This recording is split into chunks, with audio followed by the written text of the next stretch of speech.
Hi guys, welcome back to my channel. Today I'm going to show you how you can remove Meta AI from Messenger. I talk about not completely removed, but it's just like disabled or mute this AI. So in order to do that, you can do it from your phone, or you can do it also from your browser like I did today. So here you can open your Messenger.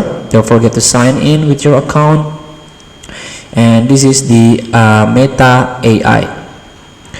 So here, in order to disable or mute, you can see this is the mute option.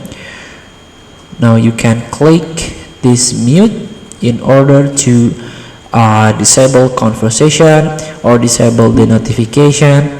You can choose for 15 minutes, an hour, 8 hours, 24 hours, or until you turn it back on. Chat windows will stay closed and you will not get push notification on your device. So you can click these nodes and click mute. Feel free to try. Thank you for watching. Don't forget to comment, like, and subscribe. There's a button below. See you in the next video.